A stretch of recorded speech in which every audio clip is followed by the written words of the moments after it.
Hey guys, it's a beautiful day here in Central Florida, so I'm going to do a little work in the garden. I have those potatoes that I have left over from the ones that I chitted, and I decided instead of roasting them, I'm going to make up some soup. This is a good way to use up some of your stores and your reserves and use some stuff from your garden. So what I'm going to do today is I have some carrots that I'm going to pick to put in the soup, and I have some celery that I have that's starting to go a little bad. It's just getting a little soft, so I'm going to cut all of that up and throw it in the soup with the potatoes, and I'll show you how to do it. And it's a good way to also use up some of your own broth if you can. So I know there's a couple of pantry challenges going on, and I'm not doing that fully, but I think it's a great idea to use up your stores. So don't just make everything and then just let it sit on your shelf. I know it's beautiful, but we got to use it up. So here's a good recipe that will help you use up those stores. So let's get some carrots. So I'm already in my garden, and you'll see I have some new setups here. I've been having some issues with some rabbits. They've been eating all of my stuff. So like you can see, some of my cabbages here have been eaten off all around here, and they have just like decimated my kale.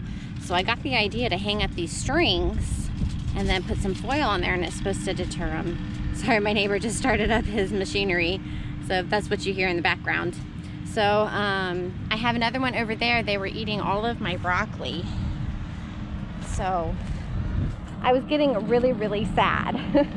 They were eating all of my broccoli that I've worked really hard to grow, and they were just starting to make heads.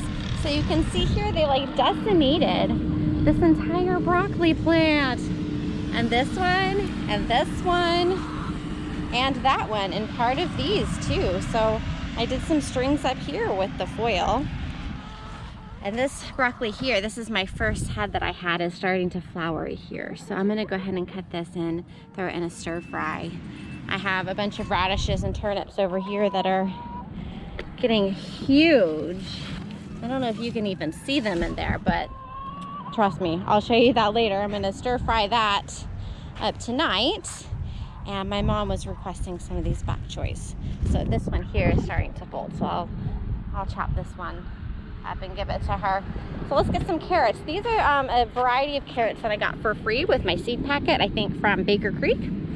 They're just like small little carrots. And you can see also a deer ate the tops, or the rabbit, or what, I don't know what it is, but these are supposed to be like the small carrots. They're not supposed to be long. So I'm gonna grab a few of these to go in our soup. Some of them are pretty small. I'm trying to get the ones that have the big bases. Like this one here, this one looks pretty big. There you go, that's nice. And then I can chop up the greens and put them in my stir fry tonight. I don't want my potato soup to be green, so I'm not gonna put them in there. I have some leeks here, but I don't think they're big enough to use yet. The rabbit or whatever that was in here has also been munching on those. Here's a good one here. These are supposed to be the longer carrots. These are pretty good carrots for me. Maybe just one more for my soup. I think I'll just leave these in here and just pick them as I need them. They seem to be storing pretty well, and other than the rabbit coming in here and eating the tops, they're doing pretty good. All right, so I'll take you inside and show you what I got going on. All right, guys, now we're back inside, and here's my celery that I had that was starting to get a little old. I chopped it up, and there was a little bit more. So what I do is I have this little bag that I labeled. It has a date. I started saving it in 11, but I just kind of added to what I had in here. And then you could just pop that in your freezer and put it in a handy location, and you'll be able to have chopped celery whenever you need it for your soups. I have 2 quarts of my home canned chicken broth, so that will use up some of my older broth. This was from July, and this one was from October. It's January of 22 right now. And I had some leftover bacon that I made up for breakfast for dinner the other day. I hid it in the back from my kids so they wouldn't eat it all. And I have some frozen chopped up yellow squash here from June. That will be a great toss in to add in some extra nutrients to this soup. And it's going to be halfway blended, so, and I figured it was kind of yellow and it's not like the green zucchini, and that would look a little nicer in the soup. And here are the potatoes that I had left over from when I chitted them. And I just put them in a bowl of water in my fridge and they kept nice and crisp. So now I'm gonna use them. And it calls for also a block of cream cheese. So in my pot over here, I already have some of my frozen chopped onion. So I'm gonna add in the carrots that I just washed right here. I'm gonna chop them off about right here and chop them up and put them in the pot. The stems I'm gonna save for chicken broth. I have a big bag that I keep in my freezer of vegetable trimmings and ends and stuff. And that goes in my broth when I do a big batch of it. So I'll save that for that. And then I'll save these tops of the greens for my stir fry that I'm gonna do tonight. All right, so I'm just gonna get it going. All right, I got my mirepoix into my pot, which is onions, celeries, and carrots. It's the base of any soup. And so I'm gonna add a little bit of salt, which will help break down the vegetables a little quicker. I'm gonna put it on high until it starts going. And I save my bacon grease in this little container right here. I just strain it out after I cook my bacon, and then I just use it for, we use it for cooking eggs. It gives it a really great bacon flavor. And guess what? This was free. I didn't have to pay for this. I just paid for the bacon, which we're eating. And then the grease is just a free byproduct of that. So I'm gonna saute these up while I chop up the potatoes, and then I'll add everything together.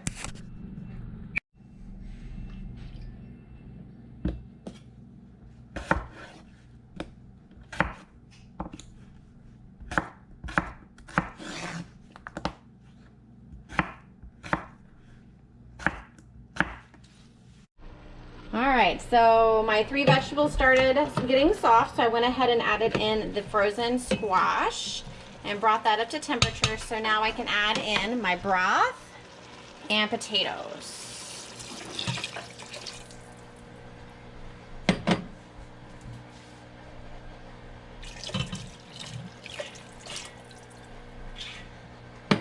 I wanted to show you how many potatoes are left. I still couldn't even use all of them. I'm not even quite sure if all of this is gonna fit in my pot or not, but I still have leftover potatoes that I gotta figure out what I'm gonna do with.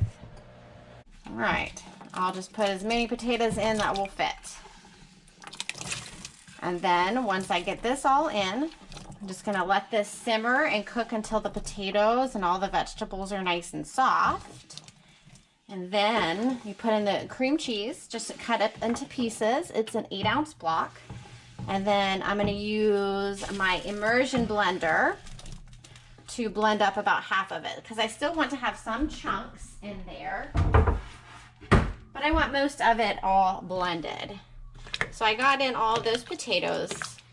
I think this will cook down just a little bit more too.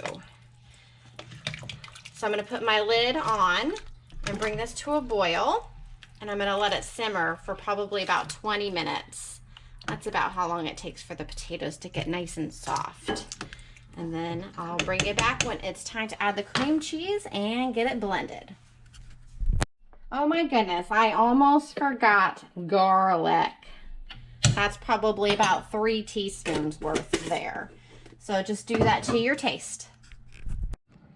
All right, this has been simmering for about 20 minutes. I've been stirring it about every 5 minutes just to make sure nothing's sticking on the bottom and everything's kind of cooking evenly.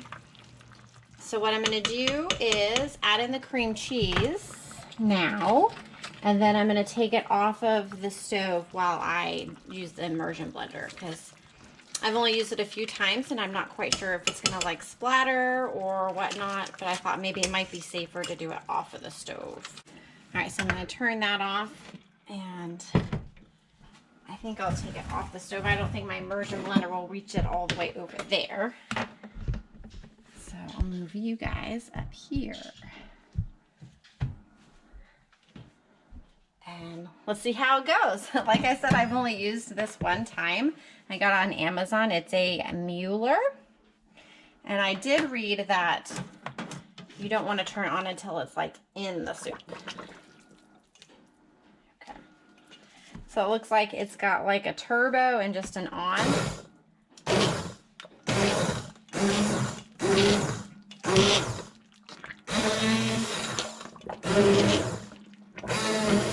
kind of just lifting it up so I can get vegetables underneath, and as I press down, I'm pressing the power button.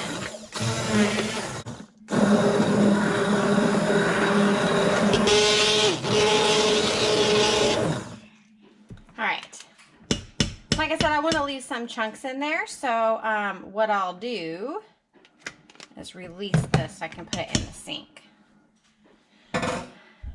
And then I want to taste it, obviously, before I serve it. Everybody's waiting very patiently for this for lunch.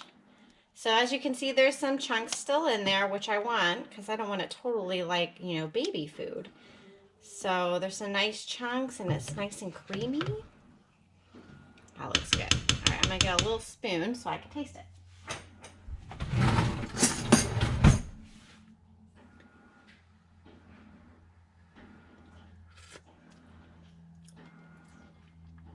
That's really good. It does need a little bit of salt, but maybe that's just my preference. So I'm going to leave it as it is, and whoever eats it can just salt it to their preference. Delicious. Y'all should try this. If you like this video and you'd like to learn some more about how to use up your garden produce and all of your stores, I will be doing quite a few videos that will go over that kind of stuff. I would love it if you would like this video and subscribe. Thank you.